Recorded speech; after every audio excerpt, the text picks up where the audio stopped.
Halo, selamat malam semuanya. Assalamualaikum warahmatullahi wabarakatuh. Jumpa lagi dengan saya, Iwan Setiawan. Kali ini saya akan memandu acara Ngezoom bareng Ayu Dewi. Acara ini terselenggara berkat persembahan dari Kementerian Komunikasi dan Informatika serta Gerakan Literasi Nasional Siberkreasi. Dalam 1,5 jam ke depan kita akan ngobrol dengan bintang tamu yang sangat seru banget, very funny but very inspiring lady, Mbak Ayu Dewi. Namun sebelum acara dimulai, saya akan membacakan beberapa aturan yang akan kita atau tata tertib acara kita kali ini. Jadi satu, mikrofon akan di-mute oleh admin ketika memasuki ruangan meeting untuk menjaga ketertiban. Kedua, setiap pertanyaan dapat dimasukkan ke dalam kolom chat. Kolom chat sebaiknya digunakan hanya untuk bertanya atau menjawab komentar hal-hal yang penting saja. Yang nggak penting disimpan dulu ya. Ketiga, di akhir acara jangan lupa akan dibagikan link survei atau post test yang juga berfungsi sebagai link sertifikat. Caranya dengan melakukan verifikasi token yang dikirim lewat email ketika melakukan pendaftaran. Yang keempat, e-certificate akan dikirim otomatis di email ketika sudah selesai mengisi post test atau survei. Kelima, jangan lupa follow akun sosial media @siberkreasi untuk mengikuti challenge atau info kegiatan literasi digital menarik lainnya. Nah, itu beberapa tertib yang perlu kita perhatikan sebelum memulai acara ini.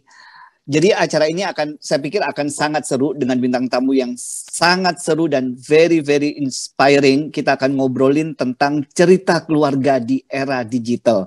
Nah, ini era yang sangat menantang sekali. Era yang sangat menarik tapi sangat menantang kalau saya bilang ya.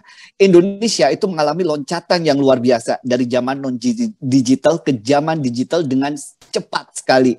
Kalau kita lihat internet penetration di negara kita itu hampir sekitar 73,5%.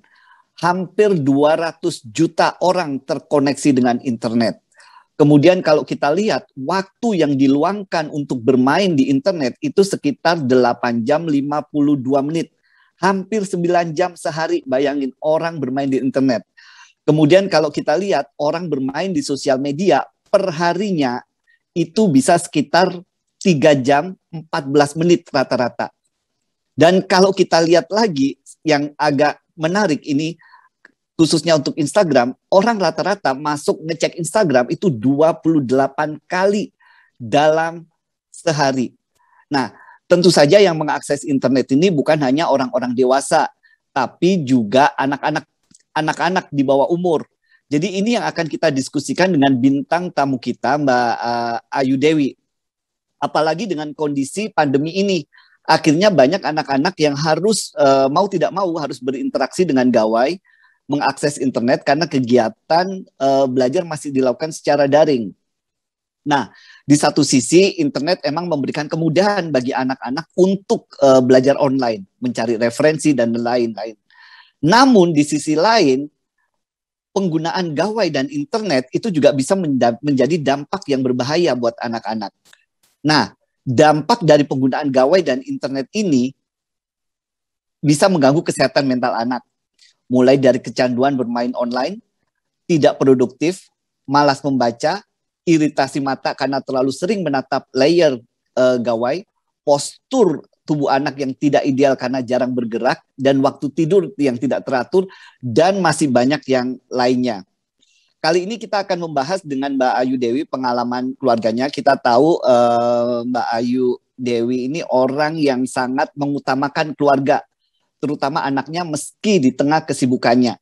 Jadi bagaimana cara Ayu Dewi sebagai seorang ibu yang harus mengawasi keluarga dan anak dalam era digital ini? Langsung kita sapa Mbak Ayu Dewi. Ini bintang tamunya lagi sibuk ngecek gadget nih. Mbak Ayu, apa kabar Mbak Ayu?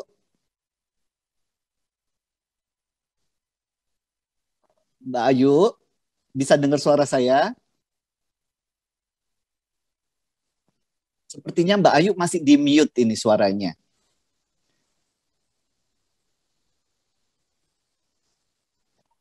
Halo? Ini kita ngelihat Mbak Ayu, tapi kita nggak tahu dia lagi ngobrolin apa. Jadi tujuan dari penyelenggaraan kegiatan ini, satu, untuk mengetahui sih ancaman keamanan bagi anak di dunia maya itu apa saja. Yang kedua, memberikan pengetahuan kepada masyarakat umum mengenai bagaimana upaya yang bisa dilakukan orang tua untuk menjaga agar anak-anak tetap aman di dunia maya. Yang ketiga, dapat memanfaatkan teknologi dengan baik dan aman dalam kehidupan sehari-hari, terutama dalam keluarga. Nah, ini kayaknya Mbak Ayu udah tersambung nih dengan kita. Mbak Ayu, apa kabar Mbak Ayu? Halo,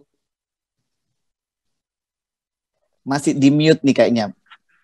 Selain di mute, aku pelanin dong. Tadi aku matiin itunya, audionya. Mbak Ayu, apa kabar? Terima kasih malam ini udah bergabung ya. Thank you loh Mas Iwan dan teman-teman Siberkreasi. Aku mau kasih pantun dulu, boleh nggak sih? Aduh, ini belum mulai udah bocor nih, jangan-jangan. Silakan Mbak Ayu. Hati berdebar, kesandung masuk gua. Semoga semua yang mendengar sehat-sehat semua. Gitu. Amin ya robbal alamin. Mungkin ya, tapi sebelum talk ini dimulai, kita doakan buat teman-teman di luar sana sehat selalu, buat yang isolasi mandiri juga cepat sembuh, buat keluarga yang terkena positif juga segera bugar kembali. Mbak Ayu, kabarnya gimana nih hari ini, ngapain aja? Hari ini aku merasa kurang produktif ya, karena biasanya bikin konten segala macam gitu kan. Hari ini agak lay low gara-gara ngurusin buat bikin konten nanti malam. Jadi dari tadi belum yang aktif-aktif banget, tapi ya biasalah ngecek-ngecek anak-anak, terus ngawas-ngawasin. Karena kan kalau lagi kayak PPKM gini alias semuanya di rumah aja, justru menurut aku sebagai orang tua harus lebih aware, karena kan anak-anak tuh akses ke gadget tuh kayak bisa in a split second gitu kan, dalam beberapa detik mereka bisa ke gadget gitu. Jadi aku benar-benar harus ngawasin supaya nggak terlalu sering. Ini perubahan ini kan perubahan gede banget buat Mbak Ayu ya. Orang yang suka socializing, ketemu sana, outdoor activities, tiba-tiba ada pandemi, tiba-tiba ada PPKM darurat ini. Bagaimana dampak PPKM ini terhadap kehidupan Mbak Ayu? Gimana mengadaptasi kehidupannya ke dalam hal yang baru ini? Jujur sih sebenarnya aku tuh tipe-tipe yang sukanya kerja gitu. Jadi keluar rumah tuh kalau kerja, untuk socializing, kalaupun networking itu bener-bener aku atur. Jadi nggak yang bener-bener harus setiap hari keluar rumah kalau nggak kerja gitu. Jadi kehidupan networking aku tuh aku atur sesuai dengan jadwal kerja aku. Jadi biar sekali keluar langsung keluar gitu. Nggak yang banget nih di rumah kayak mesti keluar rumah. Nggak gitu. Cuman yang harus disesuaikan adalah aku tuh lebih yang concern kayak misalnya karena kan ini kan emang darurat gitu kan. Jadi keadaan pun kayak di rumah itu kita tuh tadinya punya sistem swab PCR setiap 2 minggu sekali. Nah, aku tuh ngatur yang kayak gitu-gitunya justru lebih kayak internal ya. Karena kebetulan orang yang kerja sama aku tuh aku mikirnya mereka adalah bagian dari tanggung jawab aku gitu. Seminggu sekali sekarang. Nah, itu harus diatur gitu. Nah, terus tim juga walaupun tinggal di rumah yang berbeda tetap aku harus mikirin. Jadi walaupun di rumah sebenarnya aku tetap ngatur semuanya dari segi kesehatan segala macam buat tim aku, buat orang-orang rumah, tapi juga sekaligus gimana caranya nih ngawasin klien gitu kan. Aku kan ibaratnya ya konten kreator lah ya kita bilang ya. Seniman / makhluk kreator gitu ya. Nah, itu masih juga harus tetap mengkondak meeting gitu dari rumah aja gitu. Jadi ya double-double, belum lagi kan urusan utama ya jadi ibu dan jadi istri gitu kan. Betul. Jadi double-double Mbak ya. Jadi selain ngurusin klien, konten, kemudian juga pekerja yang ada di tempat Mbak Ayu. Nah, pengaruh ke pekerjaan sendiri gimana? Ada nggak perubahan drastis yang dilakukan karena pandemi ini terhadap pekerjaan Mbak Ayu? Pengaruh sih pasti ada ya. Kayak misalnya kalau dari sisi pekerjaan aku, cara gini, kita kan rata-rata kalau sebagai konten kreator untuk let's say platform YouTube deh, kita kan harus ketemu orang gitu kan.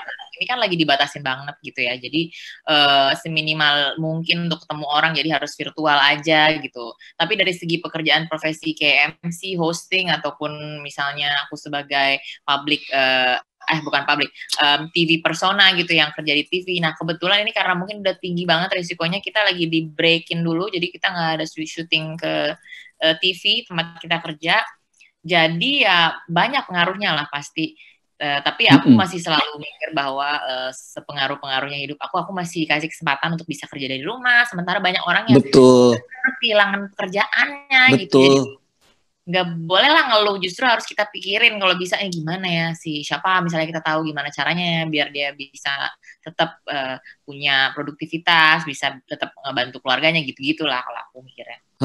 Kalau pengaruh terhadap pola asuh anak Mbak, apakah di masa pandemi ini Mbak Ayu jadi banyak lebih meluangkan waktu buat anak-anak nih? Jadi interaksi dengan anak-anak ini semakin banyak? Pasti, karena kan kita di rumah terus nih. Jadi aku tuh jadi kadang-kadang kalau kita di rumah terus kan kita jadi ngelihat kan. Kadang-kadang kalau kita keluar rumah, kadang-kadang ada beberapa hal yang skip lah. Itu kayak harus diakui banget ya kan. Gak mungkin gak skip gitu. Ada lah momen-momen. Tapi begitu kita di rumah aja kita tahu nih, oh kayak gini-gini. Jadi aku menemukan metode baru di PPKM ini. Anak-anak harus ada water break setiap setengah jam. Water break gimana Mbak? Jadi setiap setengah jam aku selalu bilang water break. Jadi kayak bel sekolah gitu. Ya ampun. Gitu anaknya ya. Jadi ibu, jadi kepala sekolah juga nih di rumah. Ya. Bener. Karena kalau anak-anak kalau kebanyakan diomelin terus jadi bete. Yang ada kita sosok seru aja. Water break. Terus aku nggak berhenti. Tangan dia selesai minum. Water break. Udah kan. Terus udah itu setiap hari. Ada hari di mana aku agak lupa karena waktu itu hektik. Nah, tapi karena mereka udah terbiasa ya, mungkin karena badannya juga udah kebiasaan diisi air setiap setengah jam. Jadi mereka minum sendiri gitu. Karena kalau yang aku lihat-lihat gitu polanya, kalau sekarang misalnya di rumah yang kebetulan nggak terlalu panas gitu kan, nggak ada rasa haus ya. Nah, begitu nggak ada rasa haus, kan asik aja mau ngapain aja. Jadi dia lupa minum. Padahal sebenarnya itu kan butuh banget, apalagi anak-anak gitu. Terus aku jadi langsung heboh. Lihat vitamin anak-anak gini apa segala gitu. Kalau ibu-ibu tuh banyakan diem di rumah tuh jadi ini kurang ini harus ini gitu. Oke, Mbak, ini buat anak-anak ini sebenarnya lebih capek, lebih kasihan ya, karena mereka yang biasanya sekolah ketemu temennya ini kayak setahun setengah harus di rumah, jarang keluar. Gimana Mbak Ayu mengatasi anak-anak yang mungkin stress out di rumah ini ya? Karena harus belajar di rumah, interaksi sama saudaranya aja, interaksi sama ibunya. Gimana biar anak-anak ini nggak stress out di rumah? Mungkin bisa di-share pengalamannya. Jadi kebetulan anak aku tiga-tiganya kan beda ya, maksudnya karakternya yang pertama itu lumayan agak introvert, jadi dia tuh suka sendiri gitu, kayak nggak terlalu heboh, pengen kumpul sama teman, pengen ketemu sama teman. Justru itu adalah satu hal PR aku, gimana caranya biar dia lebih suka untuk bersosialisasi, main gitu sama orang-orang. Dia tuh artsy banget, jadi dia lebih suka bikin art and craft, ya segala macam. Tapi yang aku harus kontrol dari dia adalah gimana cara dia untuk melimitasi akses dia ke internet biar nggak terlalu terus-terusan, kan matanya juga bahaya gitu kan. Nah, anak-anak yang kedua dia lebih seru gitu, bisa main segala macam, lompat-lompat segala macam. Tapi overall intinya gimana caranya mereka tetap aja kan pasti ada bosennya, pasti ada yang kayak bosen gitu kan. Nah, aku selalu nyelip-nyelipin gitu. Boleh bosen, tapi di luar sana tuh banyak loh orang yang nggak bisa nggak mampu untuk bilang bosan. Kenapa? Karena ya nggak bisa dilakuin. Iya, karena itu bukan pilihan gitu. Mereka harus berhenti kerja, mereka nggak bisa keluar rumah, nggak bisa mencari nafkah. Gimana mereka mau bosan? Justru mereka sedih gitu. Aku kasih pandangan bahwa di luar sana banyak orang yang kekurangan. Jadi might as well bersyukur dengan keadaan yang sekarang. Tapi aku kembaliin lagi ke metode zaman dulu. Jadi aku beliin penggaris-penggaris yang kayak kalau kita tuh zaman kecil tuh ada kan penggaris-penggaris yang bulat-bulat gitu. Jadi suruh gambar gitu, suruh berkarya lah yang berbau tangan sama badan gitu. Ntar kalau misalnya udah agak pintar gitu, aku bilang maksudnya pintar tuh mereka baik ya, be good gitu. Aku beliin kostum-kostum, ntar mereka main kostum-kostum gitu di rumah. Gitu aja. Jadi ibu-ibu mesti kreatif ya. Jadi nggak cuma konten kreator yang harus kreatif. Jadi ibu-ibu harus kreatif. Makanya aku salut banget sama ibu-ibu rumah tangga. Karena kan gini, kalau kita sebagai ibu pekerja, kita keluar rumah nih, di luar tuh kita kadang ngeliat banyak hal yang bikin kita jadi terinspirasi gitu. Kebayang nggak ibu-ibu di rumah dia tetap harus kreatif tanpa bergerak gitu. Ya mau nggak mau dia harus cari tahu banyak hal dari tempat dia berada gitu kan. Itu kan kebayang gitu gimana lebih stressfulnya. Jadi aku salut banget buat ibu-ibu rumah tangga yang tetap jagain anak-anak, yang ngurus keluarganya gitu. Nah, ini kan kita udah bahas nih peran Mbak Ayu sebagai ibu yang luar biasa. Saya justru pengen tahu sekarang dulu childhood-nya seperti apa? Masa kecil seorang Ayu Dewi itu seperti apakah? Apakah tadi yang intro ataukah yang emang suka loncat-loncat kayak sekarang ini, atau masa kecilnya seperti apa dulu? Masa kecil aku tuh dulu aku kan anak satu-satunya dan aku deket banget sama orang tua aku. Itu yang aku pelajarin bahwa kalau di saat kita tuh nggak ada orang lain di rumah, misalnya kayak bener-bener sama orang tua aja gitu. Kebetulan aku dulu kecil juga nggak ada mbak, nggak ada siapa-siapa deh. Jadi kita bertiga aja kebanyakan. Itu bondingnya kenceng banget sampai sekarang. Itu yang aku pelajarin dan itu sebenarnya aku pengen sama anak-anak aku. Cuman kan apa daya ya, karena aku kerja, aku harus tetap ada orang-orang untuk mendampingi mereka gitu di saat aku kerja. Nah dulu waktu aku kecil aku tuh emang suka apa ya, kalau ketemu orang suka senyum gitu, emang seoramah aja gitu, emang senang aja gitu ketawa ketiwi, terus suka jadi center of attention gitu. Jadi memang dari dulu tuh aku sangat apa ya, orangnya sangat suka bersosialisasi, sangat suka jadi center of attention. Tapi beranjak ke agak-agak ABG dewasa, aku mulai merasa nyaman dengan sendiri. Kayak misalnya main sendiri, nongkrong, aku nyaman. Kadang aku jadi nggak terlalu seneng bersosialisasi, as in kayak apa ya? Kalau dulu aku inget, kalau sama temen tuh ada kan masa-masa di mana temen aja dibelain gitu, saudara aja gitu kan, ada tuh gitu-gitu kan. Nah itu aku ada momen-momen di situ kayak temen tuh love banget, tapi kayak kalau ada saudara datang ke rumah kayak males gitu ketemunya. Itu ada.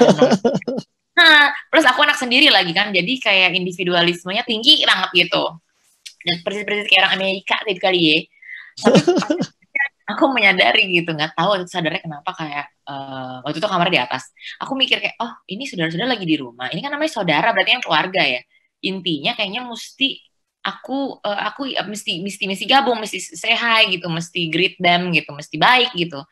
Ya udah, mulai dari situ aku melatih diri aku bahwa walaupun lo lebih nyaman nonton film di atas sendiri, tapi kan hidup ini kan ada loh yang namanya bersosialisasi. Dan silaturahmi itu kan membawa banyak banget berkah ya gitu. Jadi aku juga mau didik anak-anak aku kayak gitulah gitu. Cuma bedanya aku sama anak aku itu, aku tuh orangnya ya cheerful, suka jadi pusat perhatian, suka ketawa-tawa, sebenarnya aku rata-rata kayaknya lama panasnya gitu. Padahal dulu katanya masa kecilnya itu solitary juga, suka di kamar sendiri ini ya, akhirnya jadi cuawaan seperti ini. Nah iya itu. Karena aku ada mungkin ya itu ya kombinasi, sebenarnya aku suka jadi center of attention gitu kalau ada bapak aku misalnya teman-temannya datang ke rumah gitu, aku tuh suka ngedance gitu. Nah itu aku suka tuh diliatin gitu, aku suka terus lucu orang ketawa gitu, aku suka. Jadi kayak pas dipikir-pikir kayaknya emang dari kecil aku tuh suka untuk menghibur orang gitu, suka bikin orang senang kalau ada aku gitu. Ini aura yang saya dapat pun kayak gitu Mbak. Tadi saya sempat mau mundur jadi host ya, karena nggak kuat, ini terlalu heboh tamunya. Mbak, satu lagi, apa yang membuat Mbak Ayu seperti ini ya? Saya ingin menggali tentang apa pesan orang tua yang sampai saat ini diingat oleh seorang Ayu Dewi. Ini sorry ya menanyakan hal-hal seperti ini. Kita akan menanyakan ke kehidupan digital later on. Tapi saya ingin tahu family values dari Dewi Ayu ini seperti apa? Pesan orang tua yang selalu diingat apa? Ini uniknya ya, aku tuh kalau ditanya ya, aku nggak pernah ingat mereka tuh ngomong apa, tapi aku selalu menyaksikan dengan mata kepala aku sendiri bahwa mereka selalu ada gitu. Mau ngapain aja tuh mereka selalu ada gitu. Kalaupun aku sedih, mereka ada di situ. Kadang kan gini, kalau anak sedih kan pasti orang tua lebih sedih kan. Cuma mereka tuh nggak mau nunjukin kesedihannya mereka di depan aku. Tapi aku tahu mereka sebenarnya sedih sekali gitu. Terus knowing that ibuku tuh orangnya sensitif banget gitu kan. Jadi dia tuh dulu tuh misalnya dia ada masalah apa, dia suka cerita, nangis gitu cerita. Nah aku tuh bagian yang nguatin sebenarnya. Udah nggak usah nangis ini gitu misalnya. Tapi mereka tuh selalu, yang aku dapat dari masa kecil aku adalah hubungan kita tuh sangat terbuka. Siapapun yang punya masalah, selalu yang lain tahu gitu.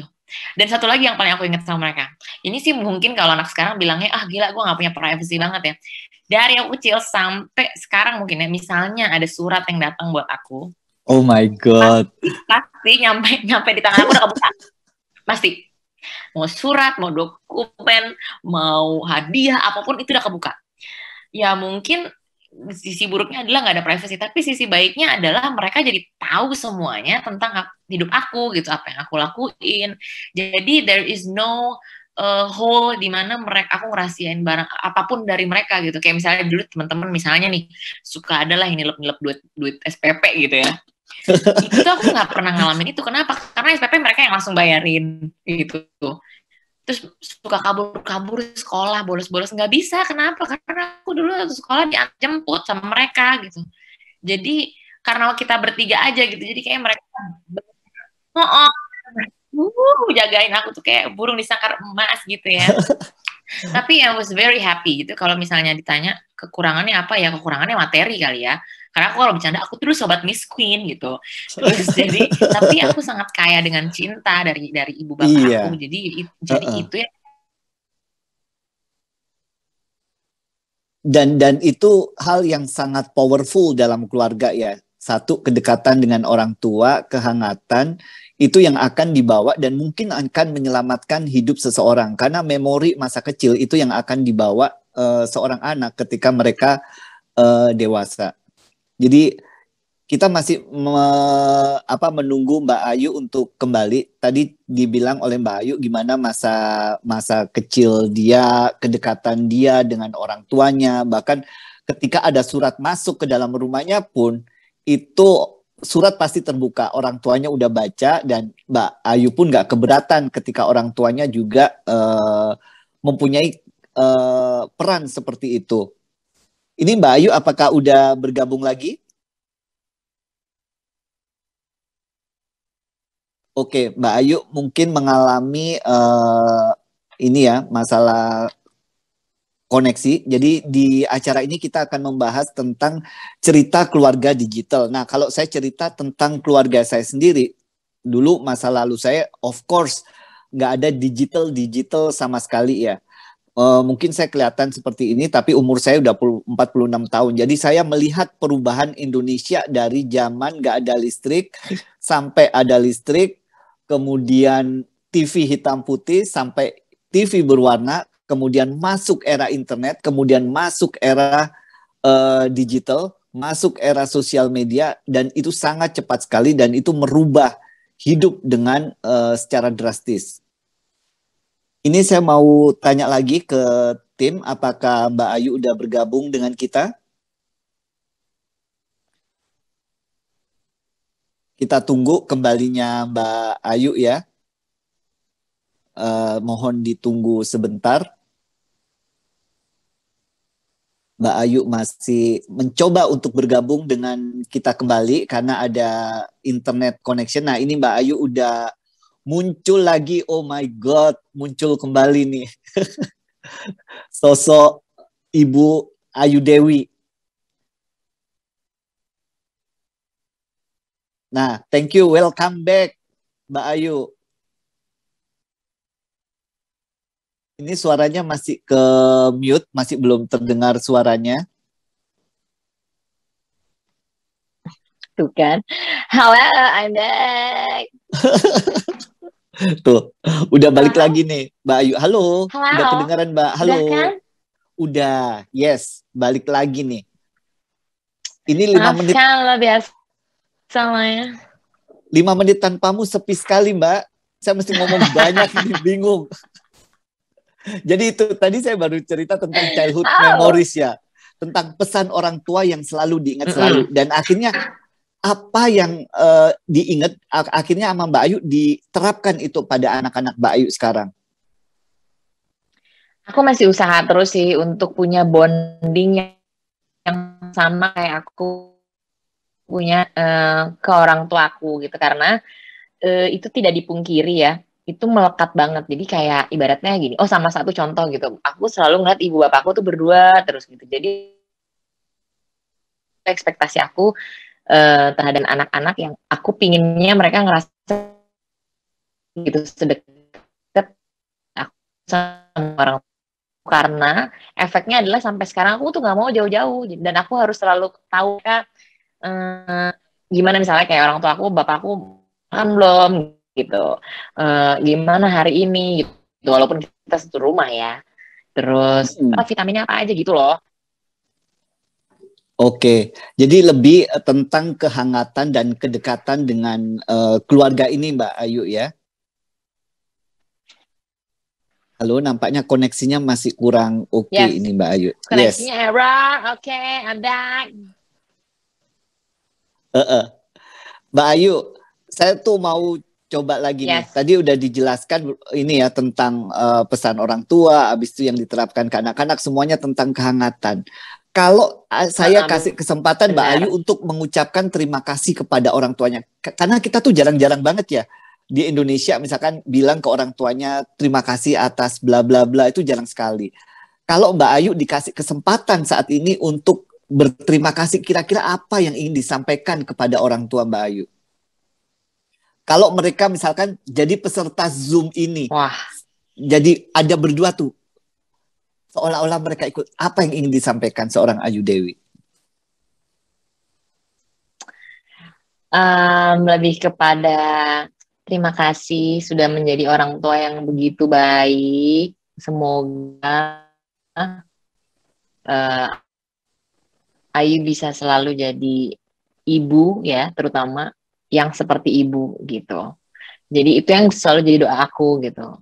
Dan orang-orang tuh gak ada yang tahu lagi. Aku tuh kayak malam-malam tuh masih sering nangis karena kan ibu aku udah nggak ada.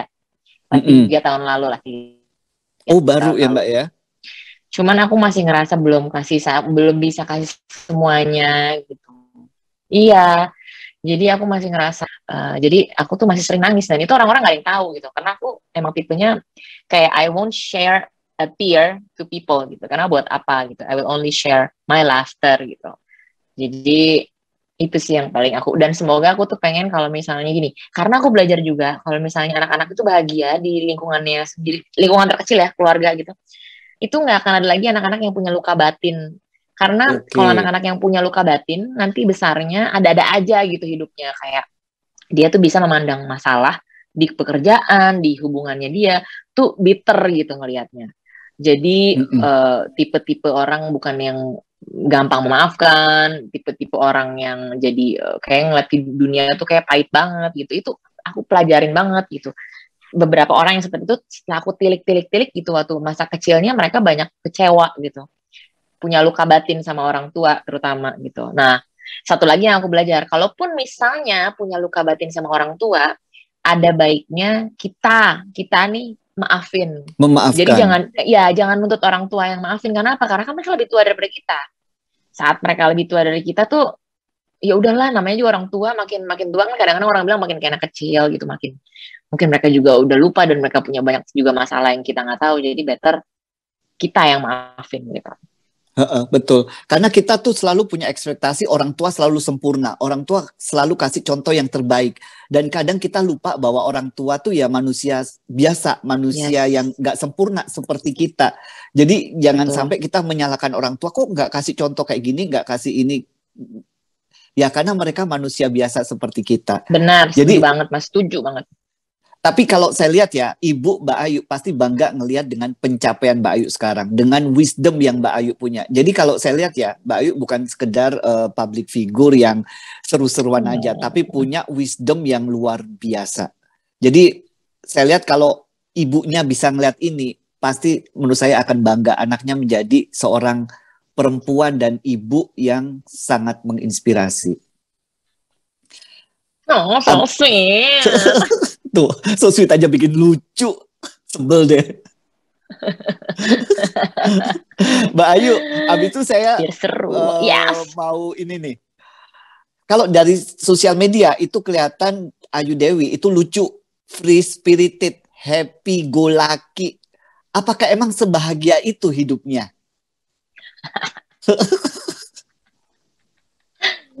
Ya itu lagi pedoman. Aku dari dulu aku tuh sukanya membagi, aku senang orang yang ketemu atau orang yang ada di sekitar aku itu happy. Jadi kalau misalnya aku lagi ngerasa nggak happy, ya walaupun itu manusiawi, orang sekitar kita tuh tahu kalau kita sedih, terus pengennya diem-diem gitu, apa sih dipuk-puk gitu ya.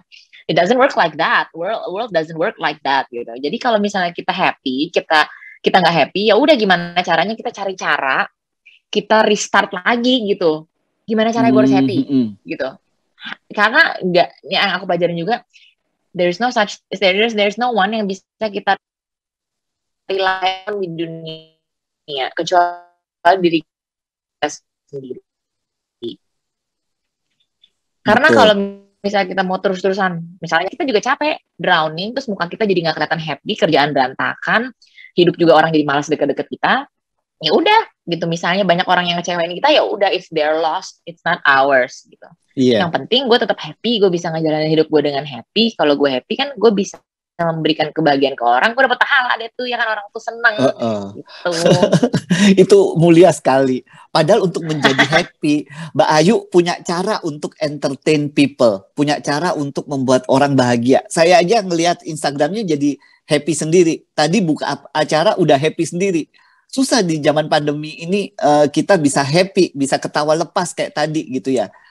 Tapi kalau saya tanya, Mbak Ayu selalu punya cara untuk membahagiakan orang. Kalau membahagiakan diri sendiri, gimana caranya? Karena gini, membahagiakan orang tuh juga nggak gampang loh. State of mental kita, mungkin kita lagi down, kita lagi sedih, tapi kita masih bisa bercanda di balik senyum kita. Kita nggak tahu ada beban yang luar biasa. Percaya atau enggak ya, aku tuh kalau misalnya ngebantunya simpel deh, misalnya nih di era kayak gini, ini kan obat lagi susah banget ya. Lagi susah banget gitu.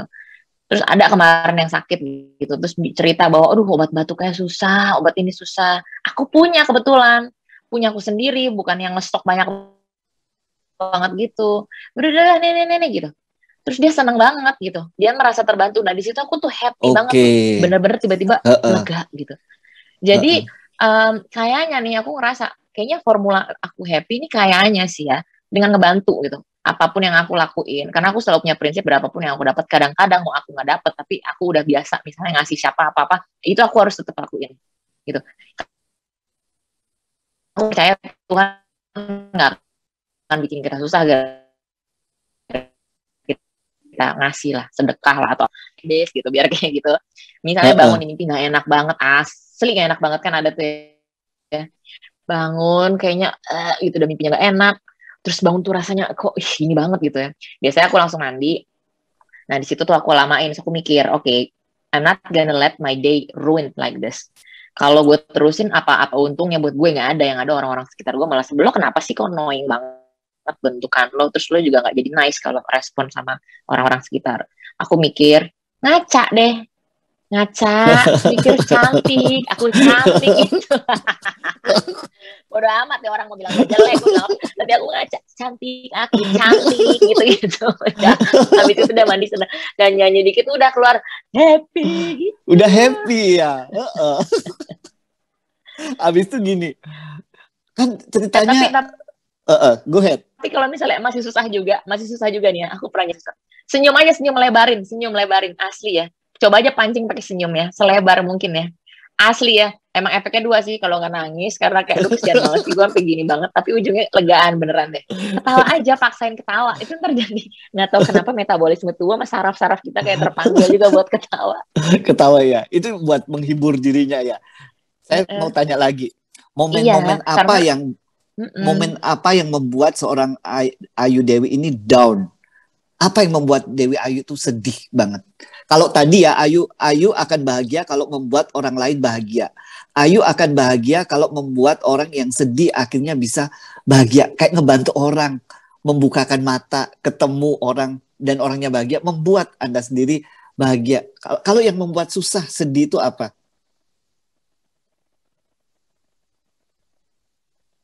Kalau performa aku di kerjaan jelek, itu aku sedih banget. Kayak jadi ngerasa kayak wah nih, yes, sangat. Aku pernah ingat juga ada orang-orang pernah bilang don't be too hard, on yourself gitu. Tapi tuh aku mikir lagi, ya kalau bukan gue siapa lagi yang gak keras gitu kan. Cuman kan bahayanya adalah saat-saat ini banyak orang yang kecewa, terus nanti sampai akhirnya ke mental illness, ya kan, sampai kecewa, dan banyak lah gitu, lebih parah gitu. Nah aku gimana caranya ngeberhentiin dari kecewa sama diri sendiri karena tidak berperforma dengan baik. Habis itu aku langsung mikir gitu, jadi nggak aku biarin lama-lama. Aku kecewa nih, sedih. Misalnya deh, contoh, aku kan MC gitu, misalnya lagi MC, aku tuh suka ice breaking. Kalau dari ice breaking udah happy gitu, orang udah ketawa gitu, terus aku denger ketawanya, itu aku udah happy tuh. Jadi ngalir ntar ide-ide buat ngomong makin banyak. Tapi kalau aku nggak dengar orang ketawa, tuh aku udah mulai agak rungsing nih. Orang seneng gak sih sama gue gitu? Orang seneng gak sih dengan kehadiran gue? Terus mulai cross check ke orang-orang, ke manajer, ke siapa gitu. Itu orang-orang bilang ketawa gak? Ketawa aku ketawa. Oke, udah boleh kalau ketawa. Gitu. Terus kalau misalnya, ya semua pekerjaan ya, semua yang hal berkaitan dengan kerjaan, kalau nggak oke menurut standar aku pasti kecewa. Itu yang bikin aku ngedrop. Dan kayak gini loh Mbak Ayu, saya tuh menyadari ya, kayak tadi tuh ya, ternyata ngelucu tuh susah loh. Hal yang paling susah dilakukan buat saya ya. Tapi buat Mbak Ayu itu flawless banget. Makanya suruh serius buat saya jauh lebih mudah daripada disuruh ngelucu. Makanya buat Mbak Ayu itu sebenarnya pekerjaan yang susah banget. Kreatif, lucu, kita nggak tahu state of mentalnya seperti apa, tapi harus selalu entertaining gitu ya. Mau nggak mau ya itu karena aku balik lagi kali ya, kan kalau misalnya aku lagi ngerasa nih, misalnya kerjaan aku apapun itu, aku nilai nggak lucu gitu ya, terus aku kecewa, tapi kan aku balik lagi, tapi kan ujung-ujungnya emang dari dulu gue senengnya bikin orang bahagia ya, gue senengnya bikin orang happy. Kalaupun lagi nggak bisa, ya udah, ayo pikirin lagi gimana caranya bisa lebih baik lagi, bisa lebih ger lagi gitu. Jadi aku balikinnya ke situ lagi gitu loh. Memang nggak gampang, apalagi kalau misalnya gini, kadang-kadang kita capek nih ya, di panggung lah, di mana, terus kadang aku biasa kalau masuk mobil tuh diem, nggak banyak ngomong segala macam ya kan, emang ada juga yang diajak ngomong ya kan, terus udah gitu ngomong aja sama mama setang ya kan, nggak mungkin. Jadi aku sambil aku nge-recharge sekali ya. Nah kadang-kadang ada orang, misalnya kita lagi di mall atau apa, misalnya nih manggil nggak denger gitu, atau misalnya lagi mau foto tapi kita lagi nggak bisa, ntar lah belum ada, ntar ngomong sombong apa segala macam. Dulu sempat mikir kayak, kok gue nggak bisa bikin dia senang ya, kok gue bikin dia kecewa ya gitu. Tapi lama-lama ya udahlah, atau akhirnya aku manusia juga, I'm a human gitu, ada kekurangannya juga. Selama kekurangan aku nggak bikin mereka sakit hati gitu, cuman sekedar kayak ngedumel aja, ya udah, mohon maaf gitu ya kan. Oke, Mbak Ayu balik lagi ke tadi, suka entertaining people. Ini kan butuh kreativitas. Gimana nungguin kreativitas ini? Itu susah loh. Kadang orang suka merenung, kadang orang suka mikir. Tapi seorang Ayu Dewi ada aja kreativitasnya. Kalau saya lihat gila, kontennya tuh ada terus dan tuh beragam. Nungguin kreativitas kayak gimana caranya? Mesti melamun dulu, atau tiba-tiba ada di depan mata, atau seperti apa? Aku tuh di WC kebanyakan ya, bener kata orang-orang dulu tuh, kayak di WC gitu. Kalau lagi banyakan bengong mikir. Kalau lagi misalnya justru nih, lagi disuruh brainstorm gitu ya, itu kadang nggak keluar gitu, karena mungkin kayak ada pressure kali ya, jadi kayak apa ya gitu, tapi bikin gitu sendiri, kok muncul gitu, gini, tapi aku juga punya tim yang aku bisa konsultasiin, ini gimana menurut kalian, ini apa, bisa nggak gitu, relatable nggak gitu, seru nggak gitu, aku minta mereka cross check gitu. Dulu atau sebelum punya tim, ya udah, mana caranya macu diri aku supaya kreatif, aku benchmarkin orang di atas aku. Jadi aku mungkin memang orang bilang ngeliat ke bawah, jangan selalu ngeliat ke atas gitu kan. Ya itu aku terapin kalau misalnya dalam kehidupan lah ya, yang berbau-bau kehidupan sosialisasi gitu ya. Tapi kehidupan sosial. Tapi kalau masalah pekerjaan, aku selalu nempatin, selalu ngeliat ke orang yang lebih sukses gitu. Gimana sih? Nah itu loh. Raise the bar-nya lebih tinggi dan lebih tinggi gitu ya. Yes. Oke. Betul. Sekarang kita memasuki part kedua nih, tentang cerita keluarga dan kehidupan digital. Pertama saya mau tanya, bagaimana membangun keluarga yang bahagia dan harmonis. Kalau saya lihat tuh itu apa yang disampaikan oleh Ayu Dewi itu benar-benar apa ya, mentah, raw banget. Interaksi sama anak, sama suami ya apa adanya. Ketidaksempurnaan itu yang menurut saya menjadi sangat indah untuk dilihat ya.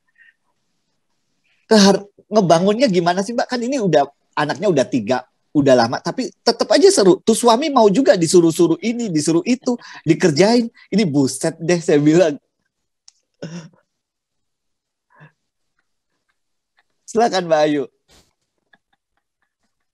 Yang berbeda. Jadi dia tuh sebenarnya nggak suka banget diajak syuting, nggak suka diajak apa ya repot-repot. Menurut dia selain pekerjaannya dia tuh udah repot banget, terus suruhlah nambahin bantu-bantuin aku. Jadi makanya respon dia kalau setiap aku mintain tolong syuting atau apa, itu kan kayak mau nggak mau gitu ya, kayak mati segan, mati nggak mau, hidup segan mati tak mau gitu kan.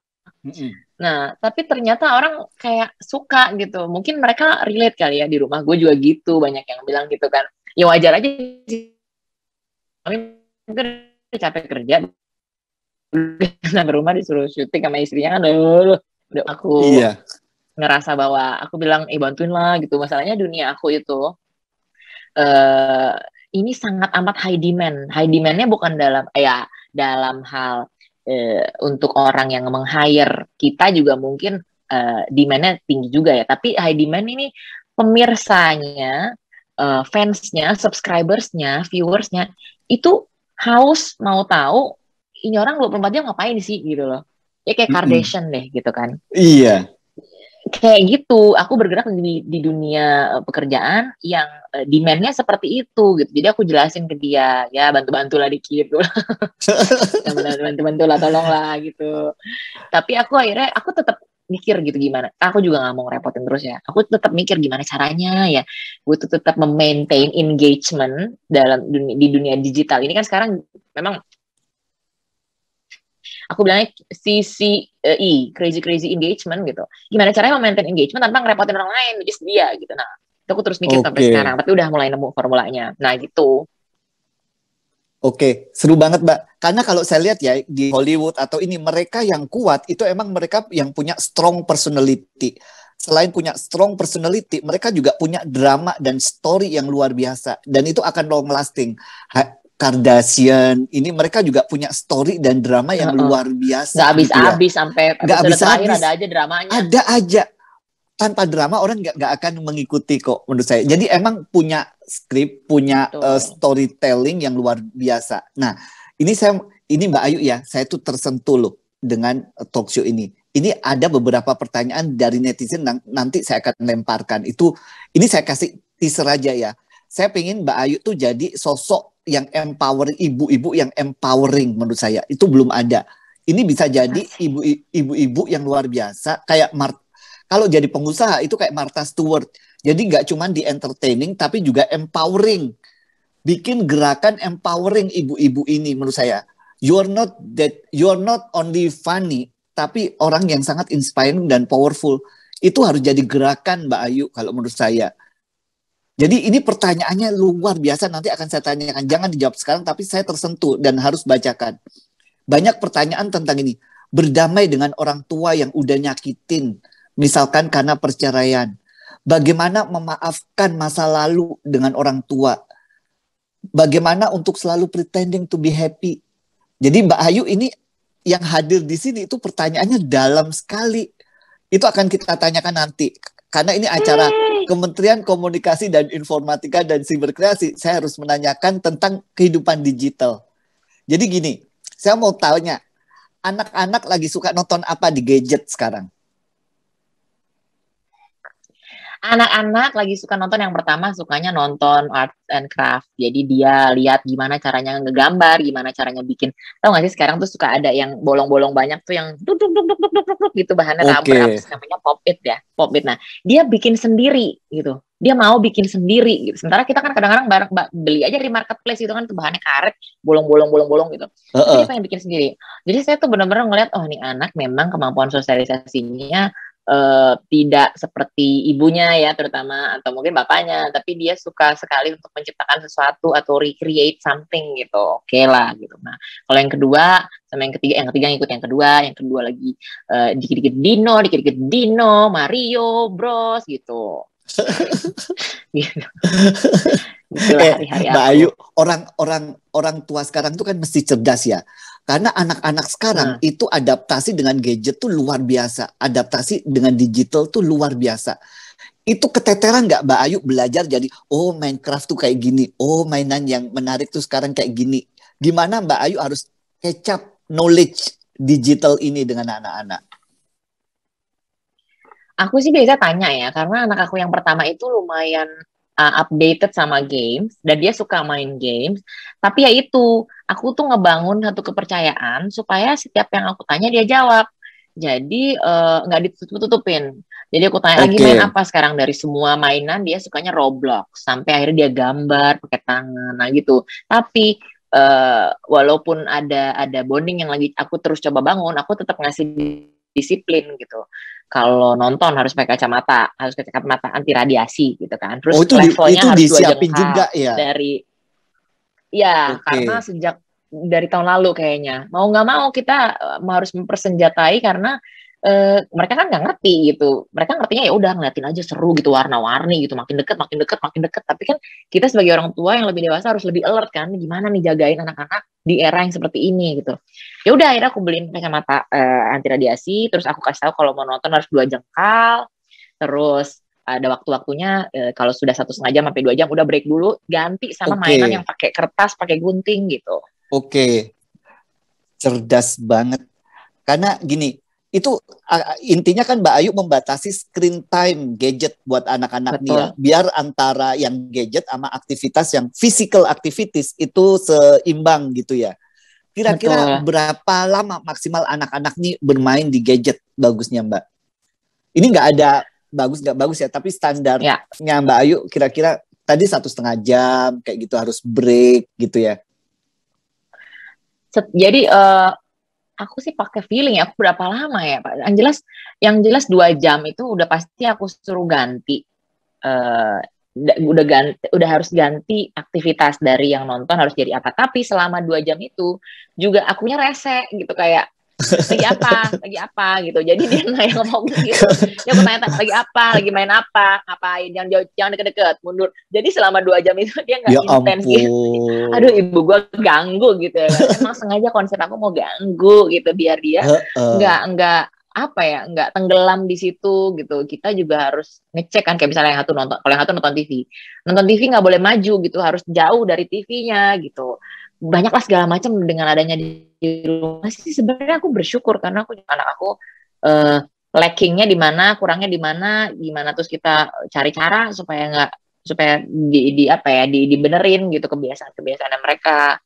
Cuman tapi satu lagi nih, aku kan baca nih anak-anak emang susah sih. Misalnya untuk ibu-ibu yang nggak ada asisten di rumahnya, agak susah kan. Misalnya dia harus nyuci, harus masak, sementara anak ada di situ gitu kan, nggak ada asisten rumah tangga misalnya. Memang agak repot. Cuman kalau boleh di gadgetnya disortir dikit, jadi nggak ada yang namanya violence.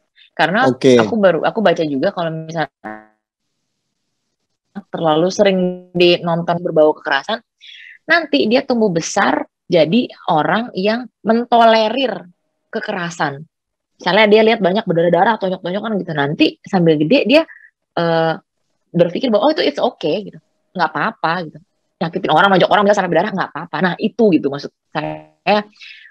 Kadang-kadang ya, mungkin sekarang kita mikir udah anak penting diem kasih gadget, tapi saat kita misalnya udah nggak ada deh, itu anak hidup sendiri.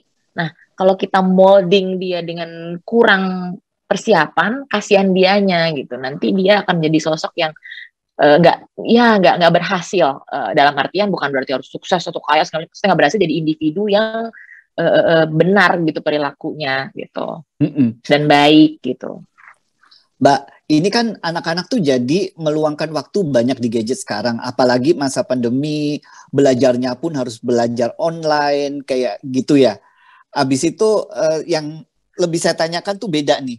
pernah nggak Mbak Ayu menemukan konten yang tidak layak saat mendampingi anak-anak main gadget? Atau konten-konten apa yang sebaiknya dihindarkan nih Mbak, selain kekerasan tadi? Biar anak-anak nih nggak terjerumus ke apa ya, ke hal-hal yang tidak kita inginkan.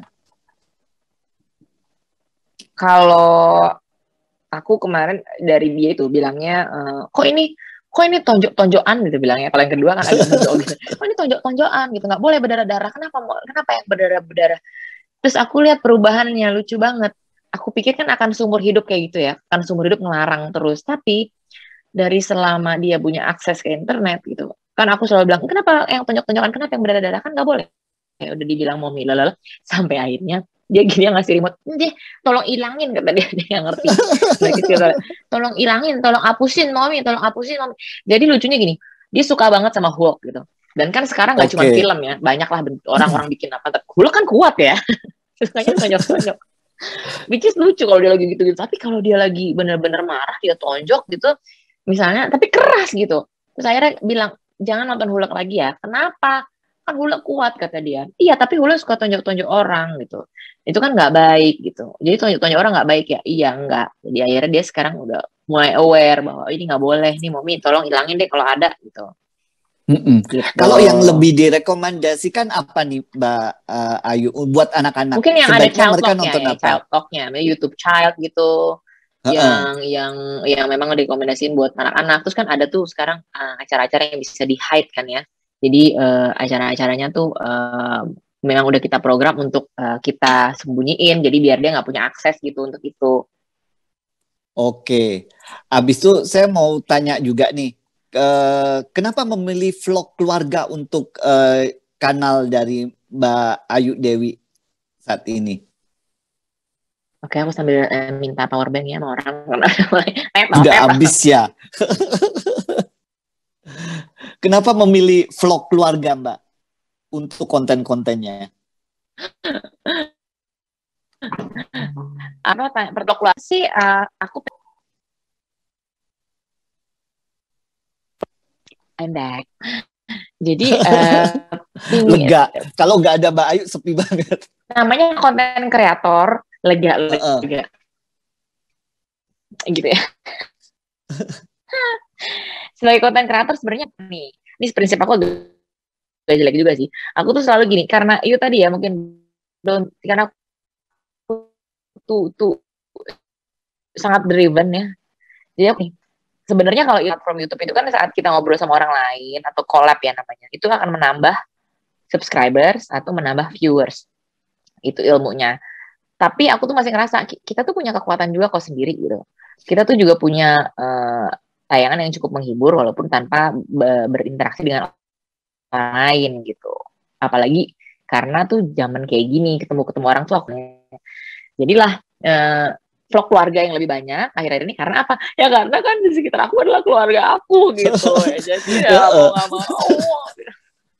Nah makanya ya Mbak, kita tuh di Indonesia itu nggak ada yang namanya wajah dari ibu rumah tangga di Indonesia tuh seperti apa. Dulu kalau di Amerika itu ada si Martha Stewart dan akhirnya dia berhasil bikin empire buat dia. Nah, saya pikir Mbak Ayu punya potensi untuk melakukan itu. Jadi woman empowering, akhirnya juga kita bisa ngelakuin nggak cuman cara mendidik anak, tapi juga di dapur seperti apa dan lain-lain ya. Nah, pertanyaan berikutnya sebelum ke pertanyaan teman-teman kita, saya ingin tanya, apakah Mbak Ayu pernah mendapatkan komentar kurang mengenakan di konten IG atau di YouTube-nya? Misalkan body shaming atau kritik atau apa? Dan bagaimana Mbak Ayu meresponsnya? Banyak ya kayaknya. Banyak. Dicek nggak itu? Dibaca beberapa lah aku nemu. Kayak jadi gini, kalau misalnya kadang-kadang habis ngepost, kadang-kadang kita lihat udah berapa nih interaksinya gitu, lebih ke jumlah ya, instead of tulisan gitu. Nah, tapi pernah ketemu lagi main golf, jutek kalau suaminya baik gitu kan, aku pernah ketemu gitu. Cuman ya at the end aku mikirnya ya mungkin aku waktu itu kayaknya emang lagi bete gitu, jadi ya mungkin aku tidak seceria biasanya gitu, dan yang nggak yang tipe nggak yang lagi apa ya ramah sana sini manggil semua orang gitu kan. Jadi ya udah aku cukup tahu aja gitu. Tapi apakah aku memusingkan itu? Ya enggak, karena ya itu balik lagi ya, karena aku mikirnya yang aku pusingin adalah kalau misalnya aku perform terus performanya nggak oke gitu loh, by data, apalagi karena sekarang udah digitalisasi semua tuh dinilainya by data.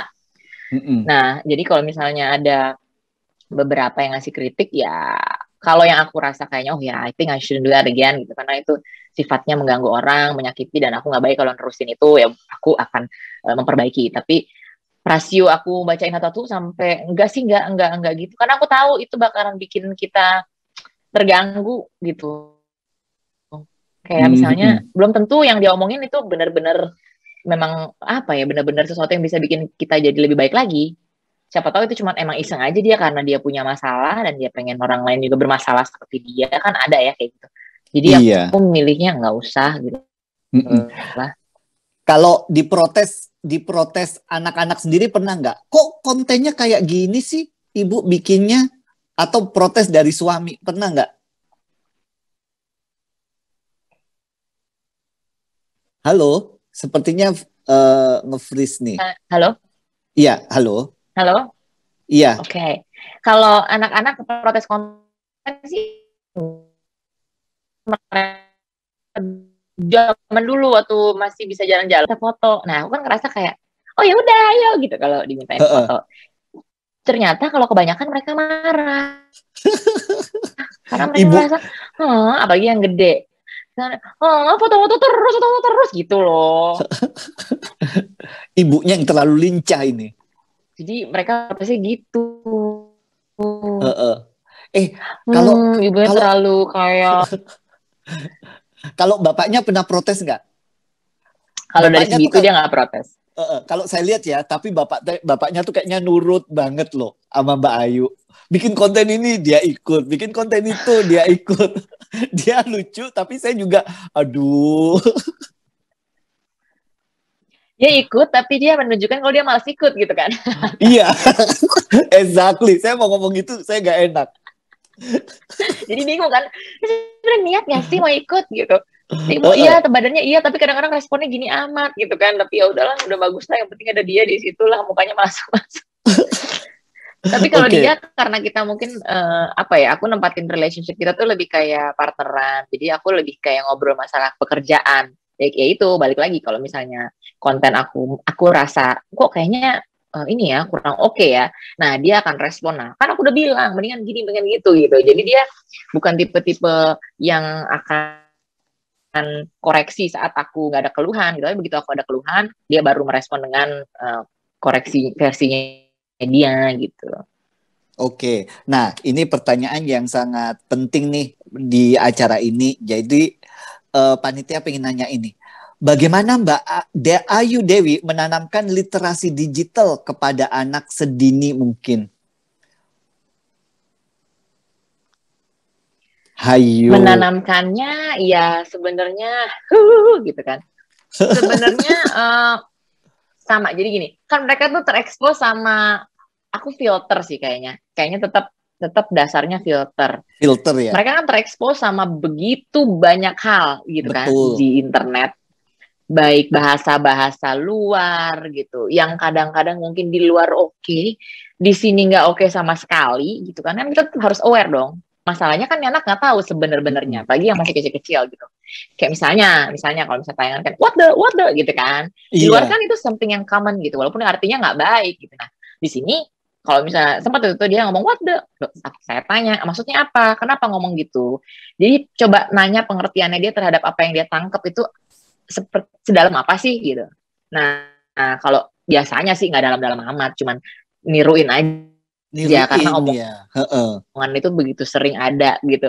Niruin karena anak kecil kan emang niru kan. Udah baru dijelasin gitu. Jadi memang mau nggak mau ya jadi orang, kalau udah siap jadi orang tua gitu, kita harus benar-benar ngawasin sikap anak, cara dia ngomong, karena itu adalah part of dari yang dia tangkap, dari yang dia tonton, dari yang dia lihat, dari yang dia pelajarin gitu. Pasti dia akan adaptasiin itu ke hari-harinya dia. Nah, di situ dia kita ingetin lagi. Dari abis itu kita ingetin oke, besok boleh nonton, tapi nggak boleh kayak gini. Misalnya games, I guess. Terus saya bilang nggak boleh ya, nggak boleh gitu, nggak boleh balas-balas chat karena kita nggak tahu mereka siapa gitu. Ada beberapa yang bisa di hide chatnya, ada yang enggak. Tapi ya itu bener-bener nggak boleh main aja gitu, main gitu segala macam. Dan kita ngeliatin permainan yang ya itu nggak violence gitu.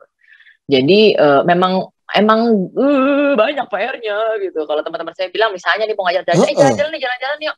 Aduh, kalau mau jalan-jalan misalnya keluar kota ataupun gimana yang nggak sama anak, aduh ntar dulu deh gitu. Soalnya kalau ninggalin anak-anak tuh nggak cuma sekedar mastiin mereka makan 3 kali sehari gitu, tapi kalau misalnya mereka nonton gitu, nanti kita nggak ada yang ngawasin.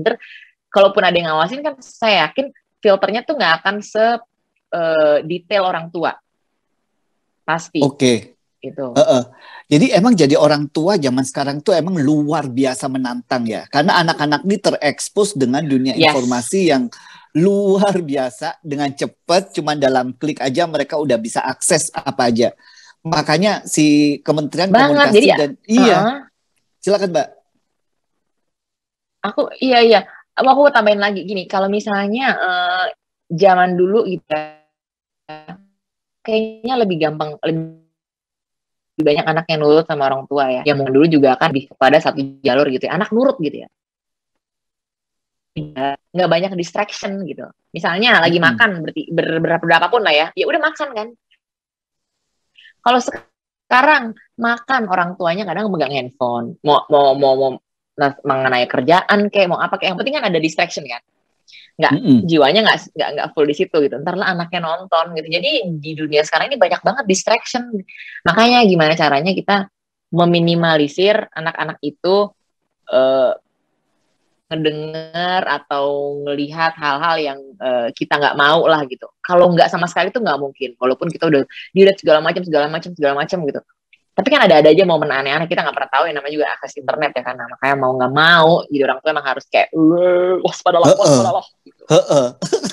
Dan ini nggak semua orang tua juga yang mereka cukup cakap digital ya. Dan jadi banyak juga yang mereka mereka nggak tahu apa yang harus dilakukan. Bahkan banyak yang salah, kayak misalkan anaknya lagi nangis, lagi cerewet, justru dikasih gadget buat cara cepat mendiamkan anak gitu ya. Makanya Kementerian Komunikasi dan Informatika serta Siberkreasi ini Mbak, itu encourage orang agar makin cakap digital, agar orang tua makin cakap digital. Dan kita butuh figur-figur seperti Mbak Ayu Dewi ini yang bisa menginspirasi orang tua yang lainnya. Harusnya gerakan ini harus bisa jauh lebih besar Mbak. Makanya saya punya harapan yang cukup gede banget kepada Mbak Ayu, jadi kayak wajah ibu rumah tangga Indonesia, wajah ibu rumah tangga yang modern, yang masih bisa berkarir tapi juga masih bisa mengurus rumah tangga, punya bisnis yang luar biasa. Nah itu harusnya lebih kenceng lagi Mbak, saya gemes nih. Harusnya Mbak Ayu maju, bisa.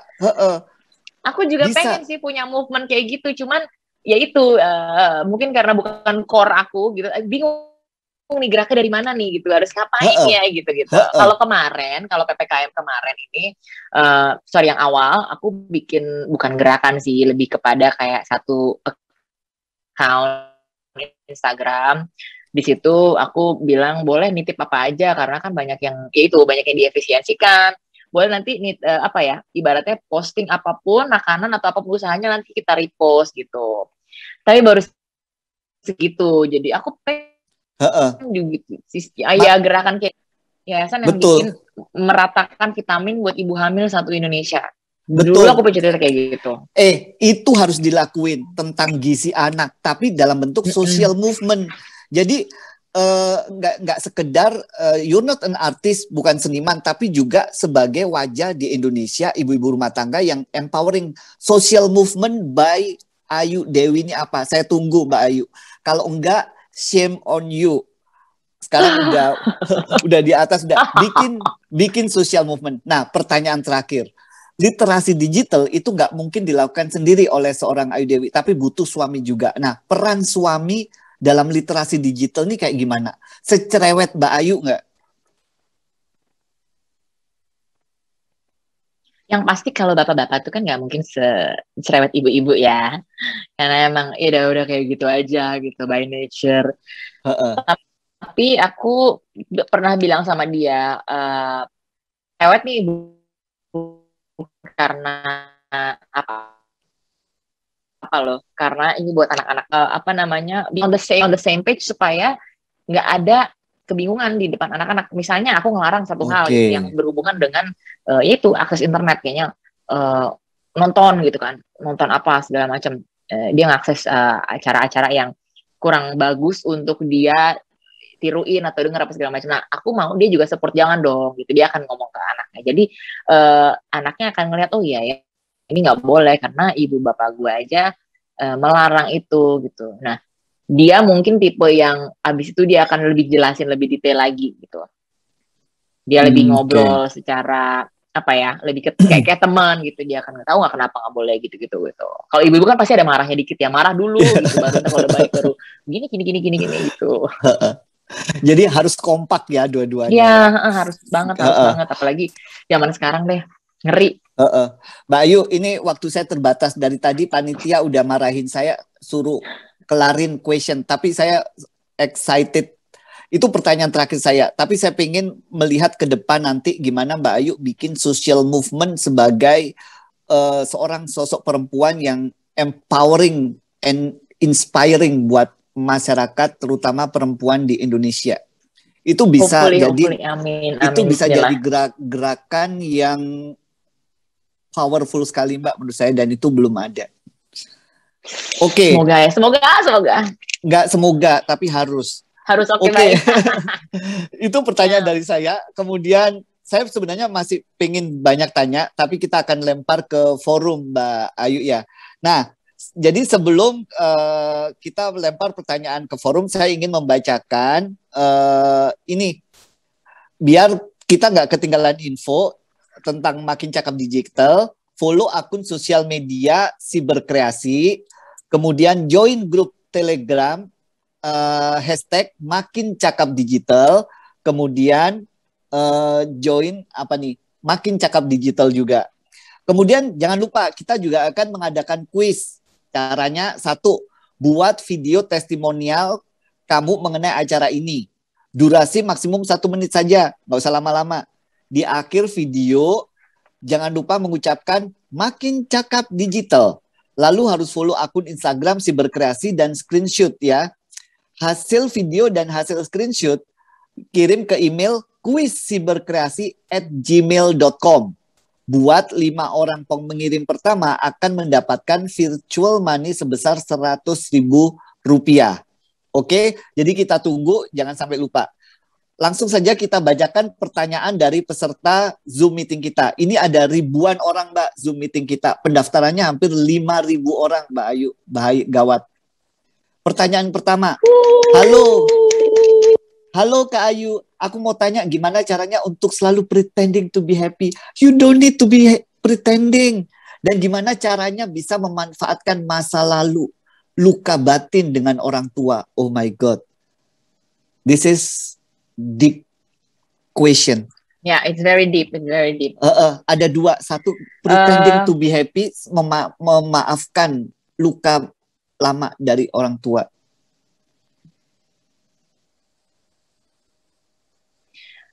Kalau pretending to be happy, memang kan baiknya happiness itu kan memang from within ya. Happiness from within itu adalah bagian yang asalnya itu dari dalam hati. Tapi aku paham bahwa ada momen-momen di mana kita tuh down banget, sampai happy aja nggak bisa gitu, senyum aja nggak bisa, senang aja tuh susah gitu. Itu aku paham banget gitu. Nah, memang harus dilatih gitu. Kita ngomong aja banyak ngomong diri sendiri. Ini kalau mau diterusin, mau sampai kerasa nggak sih? Sama aja kalau kayak kita nggak ngiklasin sesuatu. Misalnya, kita punya barang nih ya, kita mau kasih orang gitu. Tapi kok berat banget ya, berat banget mau ngasih. Nah, saat kita tahan barang itu ya, itu barang ada gunanya banget nggak sih buat kita gitu. Kalau misalnya ternyata orang itu lebih butuh barang itu, coba deh di let go. Pasti lebih lega gitu. Walaupun kita sayang banget sama barang itu gitu. Ikhlas ya. Intinya misalnya kita lagi benci banget sama orang, ya itu susah ya, itu nggak gampang. Cuman mikirnya gini, saat ya kayak kita sayang banget sama barang, itu kan berarti kita punya ekspektasi banyak banget sama tuh barang. Sama kayak orang-orang yang udah menyakiti kita. Misalnya pun nih yang lebih beratnya, misalnya konteks banyak kan yang bilang luka batin sama orang tua. Berarti kalau kita luka banget sama mereka, berarti harapan kita terhadap mereka tuh tinggi banget gitu. Ekspektasi kita terhadap mereka tuh tinggi banget. Padahal lagi-lagi tadi yang udah dibilangin, mereka tuh cuma manusia biasa loh gitu. Kebetulan banget sudah ditakdirkan sama Allah, sama Tuhan, jadi orang tua kita gitu. Tapi bukan berarti mereka nggak bikin kesalahan loh gitu. Iya. Apalagi sebenarnya, coba lagi dibandingin nih, dari kesalahan yang sudah mereka buat, dibandingin sama kebahagiaan yang sudah mereka hadirkan buat kita, itu bandingannya gimana gitu. Rata-rata pasti banyakkan pengorbanannya mereka lah ya, atau kebahagiaan yang sudah mereka kasih buat kita. Nah itu aja yang dipegang, senang-senangnya aja yang dipegang gitu. Jadi kita akan jadi orang yang emang akan selalu maafin siapapun yang nyakitin kita gitu. Nah, kalau levelnya udah menyakiti yang berbau kayak abuse, sexual abusement gitu, memang itu jauh lebih susah lagi gitu. Itu butuh pakar, healing proses, ahli psikolog, yes healing proses. Jadi coba hubungin psikolog atau orang yang lebih ahli yang bisa nanganin lukanya kita gitu. Tapi kalau misalnya luka batin yang diberikan masih berupa hal-hal yang itu yang tidak seperti yang tadi aku bilang, mungkin ada baiknya kita juga ngelatih gitu. Kalau sama orang, ya balik lagi Tuhan aja maafin orang manusianya gitu. Terus kita temen rese banget, ngutang nggak bayar-bayar, atau jahat banget sama kita ngomongin ke belakang, kita maafin, ke ujungnya ini orang tua kita sendiri gitu yang lahirin kita gitu. Karena jangan berharap apa-apa dari mereka ya. Mereka tuh semakin tua kan semakin anak-anak, jangan pernah berharap apapun dari mereka gitu. Kalaupun misalnya dulu mereka mukulin gitu, ya udah gitu. Ya udah, karena kalau kita semakin bawa beban itu di hati, makin berat tanpa sadar, hidup kita ke depannya juga berat loh. Karena kita masih punya hatred gitu. Jadi kayak ada apa ya? Mungkin kalau apa ya di Kristen tuh ada tuh istilahnya apa namanya, penyakit hati gitu ya mereka bilangnya.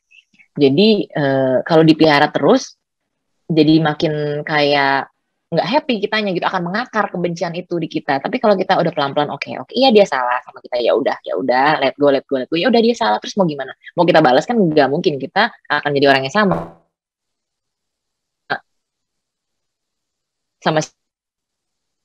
siapapun itu gitu, apalagi orang tua. Jadi ikhlas perlu ya, gampang ya. Justru kalau kita dijahatin orang, kita kasih aja sesuatu, pasti itu juga lebih kayak ada feel better gitu. Oh, gue lebih baik daripada mereka. Oke lah gitu.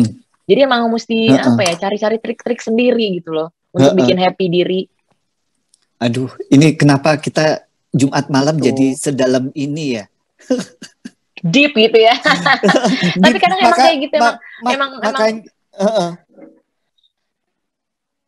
makanya iya, yang saya makanya lihat aku ya. thank you banget loh yang udah nanya-nanya, karena kan kalau nanya-nanya itu kan ibaratnya dia menceritakan apa yang lagi dia rasain ya. Itu kan kadang nggak gampang loh untuk menceritakan apa yang dia lagi rasain, apalagi lagi susah banget, lagi sedih banget, lagi ngedrop banget. Makasih ya buat yang udah nanya. Thank you banget. Semoga kita dengan sharing kayak gini semoga lebih entengan lagi rasanya. Sama nulis, sekali lebih enak nulis juga apa yang dirasain gitu. Kenapa ya aku sebel banget sama dia? Itu tulis aja terus tiap hari sampai rasanya kayak udah kok udah enakan gitu. Menurut aku. Saya sampai terpesona Mbak, di balik kelucuan ini Ayu Dewi ini juga deep hearted sekali ya. Wisdomnya juga jalan banget. Itu pertanyaan yang luar biasa dan dijawab dengan sangat luar biasa. So thank you, nggak cuma buat penanya tapi juga buat Ayu Dewi. Luar biasa sharingnya. Kita akan ke pertanyaan kedua. Silakan pertanyaan kedua. Oke. Selamat malam Mbak Ayu. Bagaimana mengatasi orang tua yang selalu ngomong kasar jika memarahi anak-anaknya? Ini kayak Mbak Ayu nih kayak jadi orang tua kita semua nih malam ini. Gimana Mbak? Jangan. Ya Allah. Tiga aja udah cukup ya.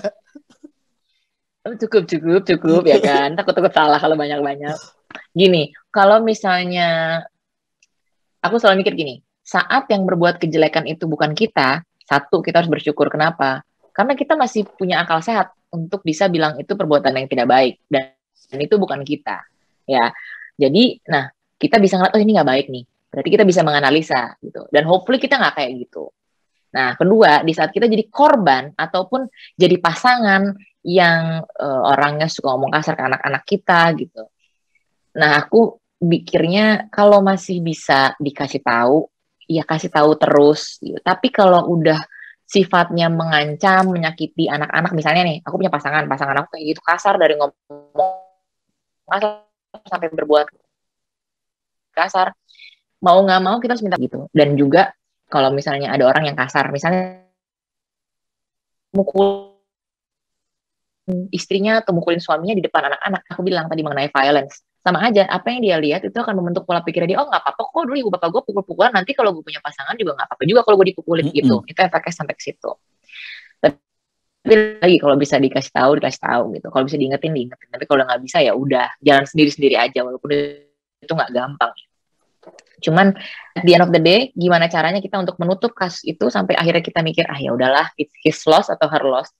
Karena masing-masing orang pasti punya luka di dalam dirinya sampai membentuk dia seperti itu.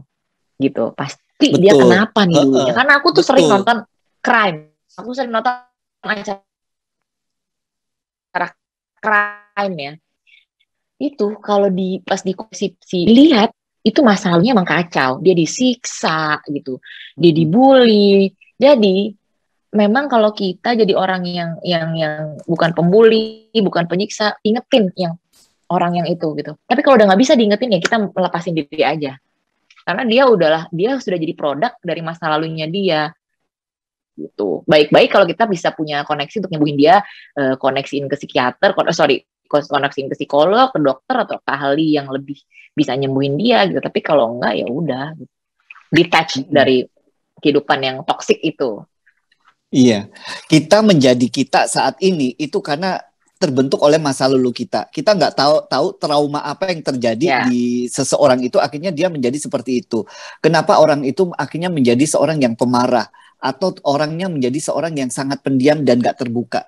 Karena dia terbangun oleh masa lalu dan lingkungan dia. Jadi kalau dari yang Mbak Ayu tadi sampaikan, ya harusnya tugas kita memahami mereka.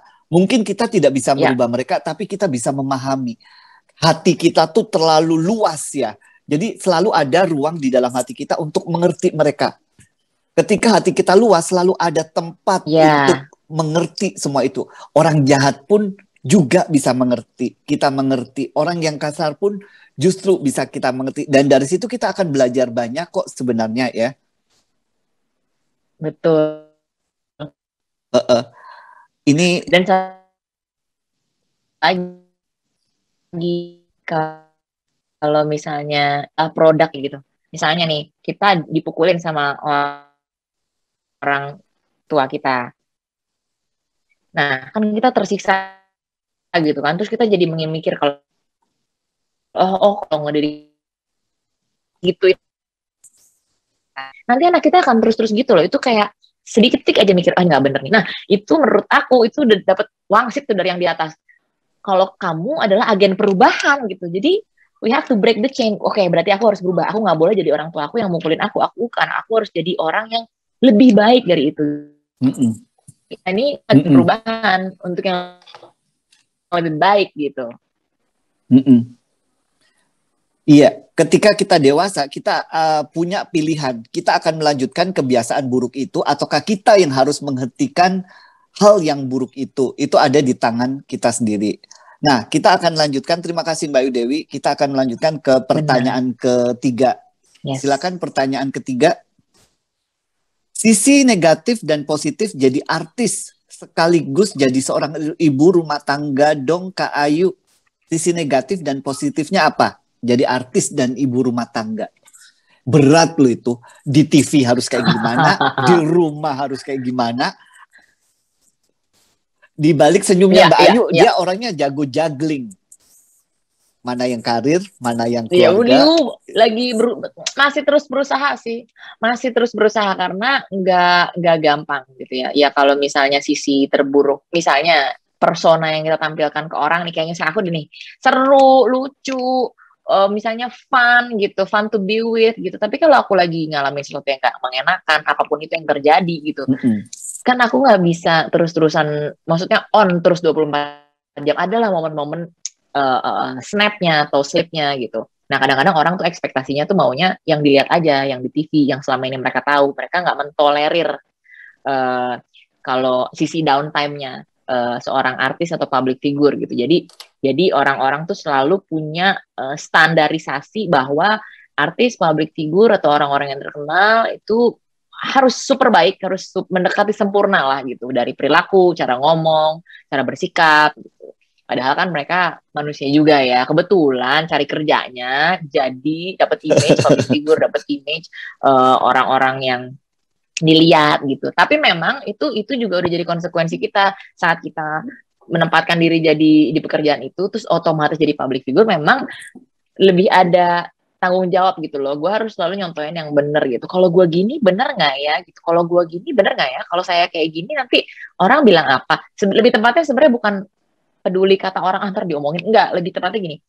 Karena banyak yang bisa mengakses aku, banyak yang bisa ngeliat aku. Saat aku berperilaku sesuatu yang nggak baik, akan banyak orang juga yang bisa mencontoh aku gitu. Kalau menjudge ya udahlah, namanya juga manusia ya kan.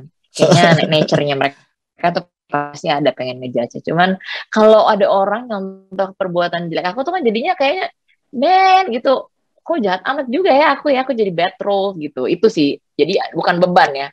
Tanggung jawab itu lumayan gitu. Jadi harus beri perilaku yang patut untuk layak dicontoh lah. Walaupun kadang-kadang manusia kan kadang-kadang ya ada keseleo-keleonya lah ya.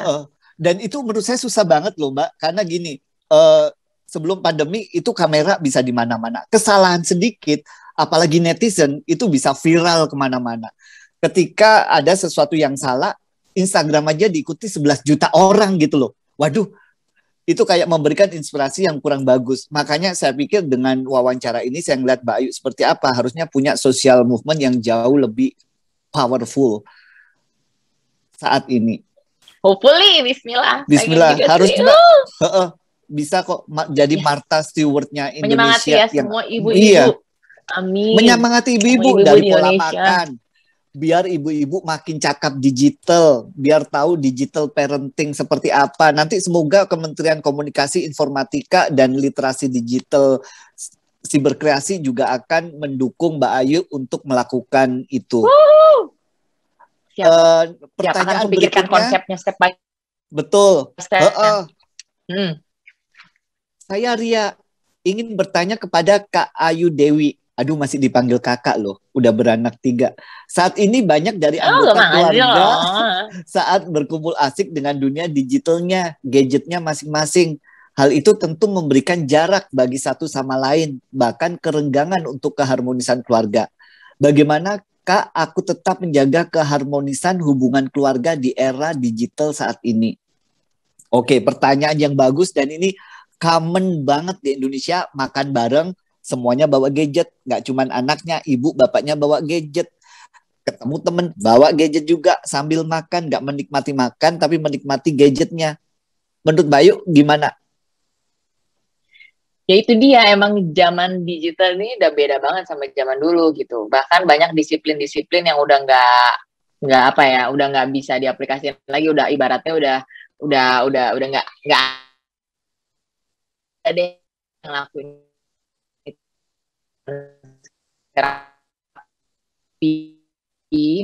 mau nggak mau, misalnya kayak aku di rumah makan siang makan malam itu kita selalu bareng di meja makan dan nggak ada yang pegang gadget ya gitu. Itu diusahain terus, kadang-kadang sleep, kadang-kadang nggak. Apalagi pekerjaan aku ini sebenarnya pekerjaannya tuh aku tuh pure di handphone gitu. Kenapa? Karena setiap saat harus gini, harus posting ini, harus insight-nya gimana, gitu. Nah, tapi aku sadar lagi gitu, peran aku ini kan ibu ya gitu. Aku udah hidup nggak sendiri, ada anak-anak, ada suami. Jadi walaupun pekerjaan sangat menuntut aku untuk selalu on air 24 jam di digital, tapi aku harus ngeliat nih, harus balancein. Misalnya bapaknya lagi seharian meeting gitu, ya mau nggak mau aku tetap harus ada di situ gitu. Dan handphone benar-benar harus jadi nomor 2 dibandingin anak-anak gitu. Jadi ya itu, lagi-lagi kalau jadi ibu ya menurut aku ya, makanya nih ibu-ibu insya Allah pahalanya besar banget deh ya gitu. Ibu-ibu ini benar-benar jadi yaitu agent of change, karena apapun yang kita tentuin di rumah itu kejadian gitu. Peraturan apapun, ibaratnya makanan apapun yang kita sajiin di rumah ya dimakan gitu kan. Jadi ya kita yang benar-benar harus mikirin, oh ini hari ini kayaknya dia tadi udah kebanyakan main gadget, aku hari ini juga kebanyakan lihat gadget, udahlah, toh juga ini bukan, apalagi yang bukan kerjaannya ada di handphone gitu.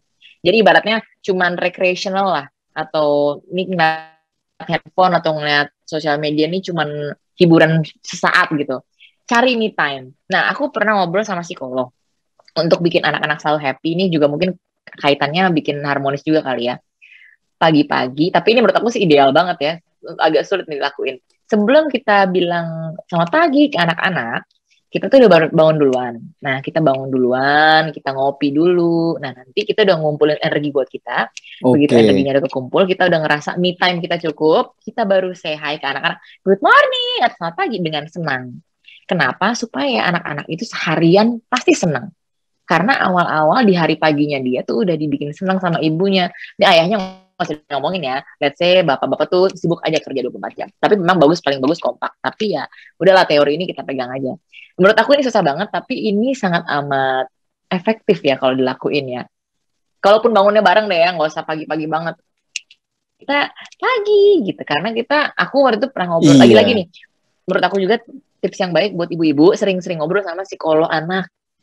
Dia akan banyak, ilmu-ilmunya dia banyak banget yang bagus buat kehidupan ini parenting gitu. Dan bahwa sebagai orang tua pun kita nggak boleh berhenti belajar, Mbak Ayu ya.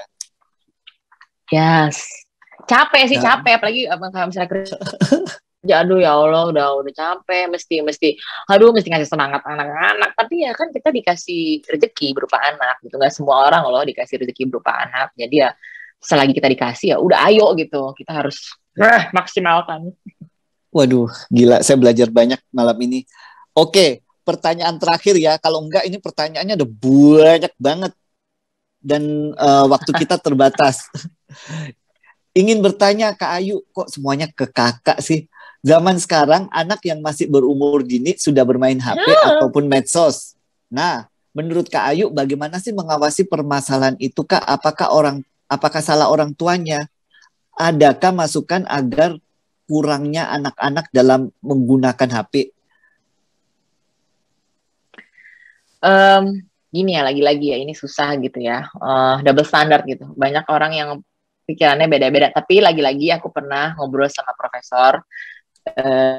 Lupa profesor apa, tapi dia bilang anak-anak yang udah sanggup, dan maksudnya sanggup nih kayaknya lahir batinnya dia sudah siap dengan gadget itu ya tuh di atas 5 tahun gitu. Jadi aku coba aplikasiin. Nah, untuk lagi-lagi untuk ibu-ibu yang mungkin di rumahnya nggak ada yang ngebantuin, jadi di saat dia lagi harus kerja terus anaknya dia pikir daripada anak gua ngeberantakin gitu apa segala macam, makanya dikasih gadget gitu. Gini, coba dialihin sama hal-hal yang dia sibuk tapi pakai tangan gitu. Karena aku nggak tahu ya ini sisi medisnya gimana ya, rata-rata anak kalau udah deket banget sama gadget begitu dipisahin itu pasti tantrum. Tuh anak bisa guling-guling, bisa teriak-teriak, bisa marah banget gitu.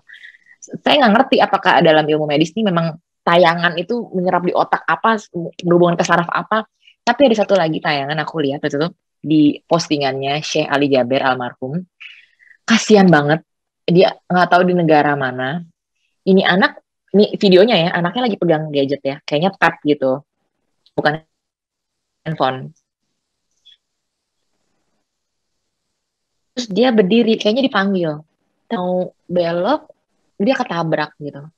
Terus di situ dijelasin bahwa anak ini karena sudah terlalu lama mengkonsumsi gadget, saraf motoriknya nggak terlatih gitu. Sementara kan makanya kan terus nginjek-nginjek pasir, nginjek-nginjek permukaan yang nggak rata. Itu kan sebenarnya buat ngelatih saraf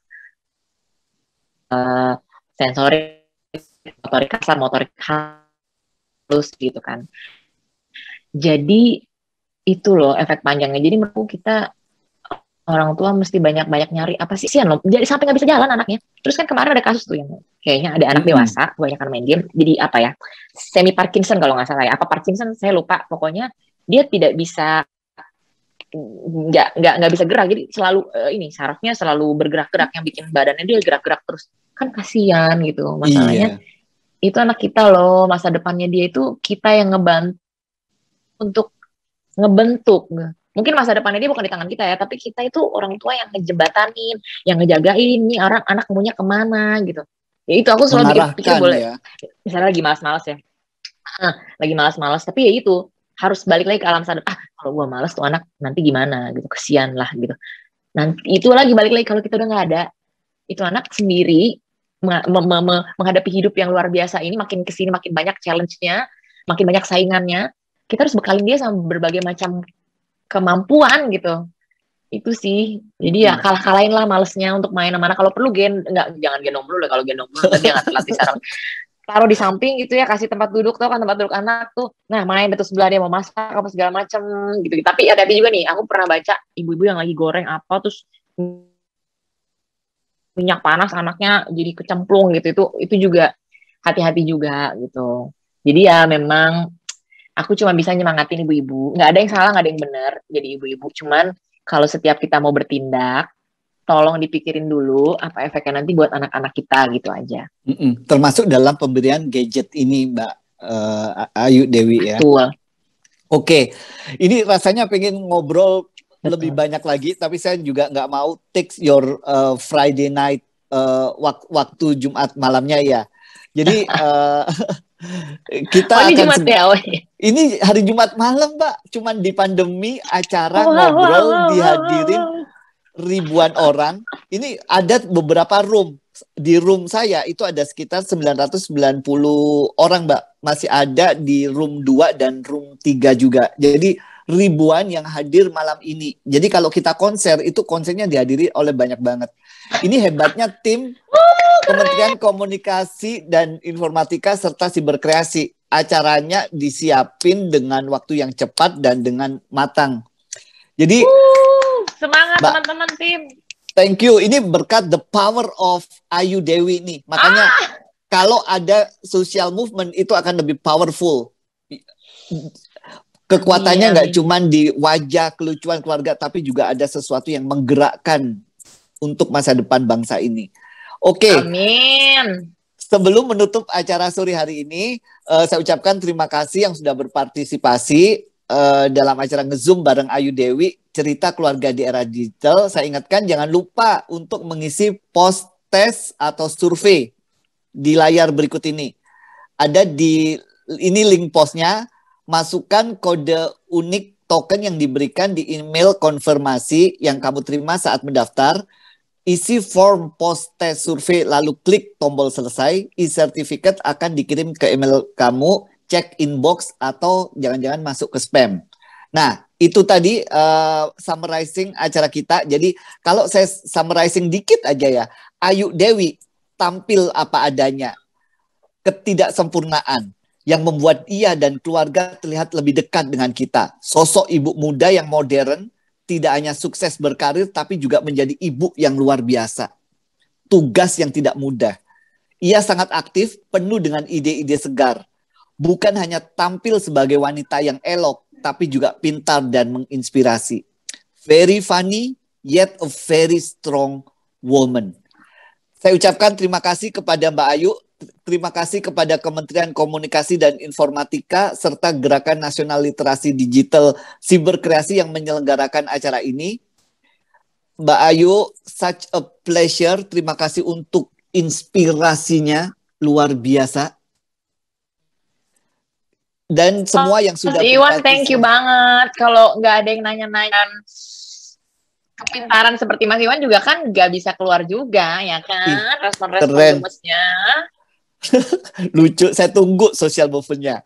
Oke, mohon maaf jika ada salah-salah kata. Saya Iwan Setiawan pamit mundur dalam acara ini. Wabillahi taufiq wal hidayah. Wassalamualaikum warahmatullahi wabarakatuh.